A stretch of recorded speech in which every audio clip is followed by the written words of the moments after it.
የተፈጥሮ መስታወትና የኢትዮጵያ ስልጣኔ ምንጭ የጥበብ ማከማቻ የተፈጥሮ ጸጋ ነው። ከባህር ጠለል በላይ 1788 ሜትር ከፍታ ላይ የሚገኘው ይህ ታላቅ ሐይቅ ለዓለም ሕይወት የሚሰጥ የአባይን ወንዝ የሚመግብ የጥበብና የበረከት ምንጭ ነው። ጸጥታ የሰፈነበት ሰማያዊ ገጽታን ሲመለከቱ ተፈጥሮ ለሰው ልጅ የቸረችው ድንቅ ስጦታ መሆኑን በቀላሉ ይረዳሉ። ጣና ሐይቅ ውስጥ የሚገኙ ደሴት ላይ ያሉ ገዳማትና አድባራት የሺህ ዓመታት የታሪክ አሻራዎች ይዘው ይገኛሉ።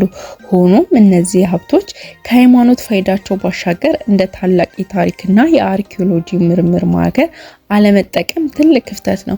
በዓለም ላይ ያሉ የታዋቂ ሐይቆች የቱሪስቶች መዳረሻ ሆነው ሲያገለግሉ፣ እኛ ግን በጣና ደሴቶች ላይ የተደበቁትን ብርቅዬ የብራና መጻሕፍት፣ የነገስታት ንዋየ ቅድሳት፣ የጥንት ስነ ጥበባት በዓለም በሚገባ አስተዋውቀን የኢኮኖሚና የዲፕሎማሲ ምንጭ ማድረግ አልቻልንም። ጣና የታሪክ ብቻ ሳይሆን የብዙሃን ሕይወት መገኛ ነው። ዛሬ ላይ ሐይቁን የወረረው የእምቦጭ አረም የታሪካችን መሰረት የሆነውን ሐይቅ አደጋ ላይ ጥሎታል። ሐይቁ ሲጎዳ በውስጡ ያቀፋቸው የታሪክ አሻራዎች አብረው ይደበዝዛሉ።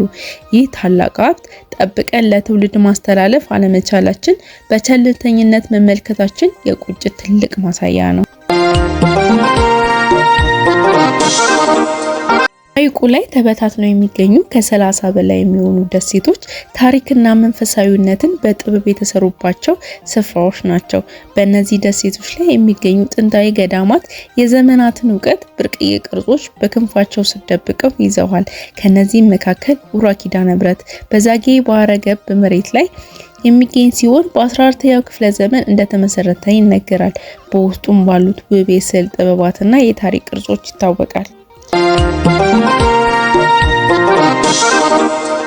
ጋስጢፋኖስ ገዳም የበርካታ ኢትዮጵያውያን ነገስታት እንደ አጼ ዳዊት፣ አጼ ዘርዓ ያዕቆብ፣ አጼ ፋሲለደስ አስክሬናቸው በክብር ያረፈበት ስፍራ ነው። የመሰረቱትም አቡነ ሂሩተ አምላክ በ13ኛው ክፍለ ዘመን በአጼ ይኩኖ አምላክ ዘመን ነው።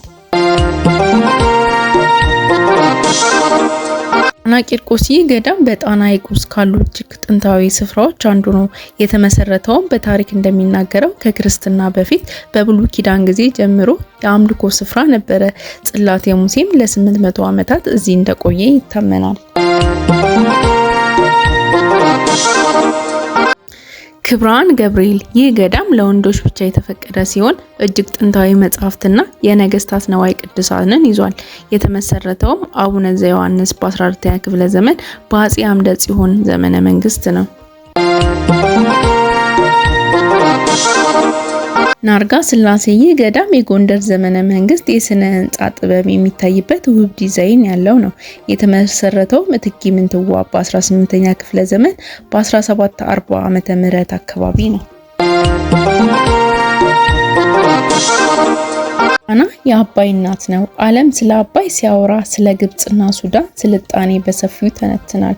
እኛ ግን የውሃው ባለቤት ሆነን ሳለ በሐይቁ ዙሪያ የነበረው ጥንታዊ የውሃ ላይ ትራንስፖርት፣ የአካባቢው ማህበረሰብ ከሐይቁ ጋር የነበረው ጥልቅ ቁርኝነት፣ የታሪክ ሚና ለዓለም በማሳወቅ ረገድ ወደ ኋላ ቀርተናል። የታሪክ ባለቤቶች ነን እንላለን እንጂ ታሪካችን በዓለም አቀፍ ደረጃ እንደ አንድ ትልቅ ብራንድ አለመጠቀማችን ያስቆጫል።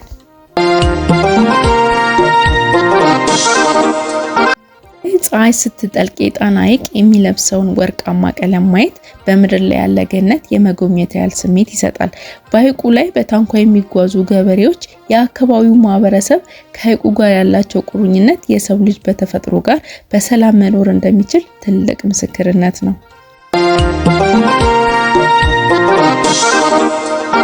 የታሪክ መዝገብ፣ የተፈጥሮ ውበት ማሳያና የኢትዮጵያዊ ሰላማዊ ልብ ነው። ይህ ድንቅ ስፍራ ማየት ማለት ኢትዮጵያን በጥልቀት ማወቅ ማለት ነው።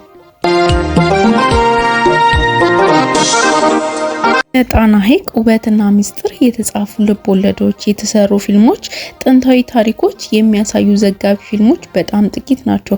ሌሎች ሀገሮች የሌላቸውን ታሪክ ፈጥረው ለዓለም ሲሸጡ፣ እኛ ግን በእጃችን ያለውን አልማዝ በሚገባ መዘከርና ማስተዋወቅ አለመቻል የታሪክ ተወቃሽ ያደርገናል። በአጠቃላይ ጣና ሐይቅ ዝም ብሎ የውሃ ክምችት አይደለም፣ የኢትዮጵያ ማንነት ጥበብና ኃይል መገለጫ ነው። ይህ ታላቅ ታሪክ በቁጭት ተሞልተን ዛሬ ካልጠበቅነው፣ ለዓለም በሚገባ ካላስተዋወቅነው፣ ካልሆነ ግን ከታሪካችን ጋር እኛ ራሳችን እንጠፋለን። ቪዲዮን ከወደዳችሁት ላይክ፣ ሼር፣ ሰብስክራይብ እያደረጋችሁ ቤተሰብ ሁኑ።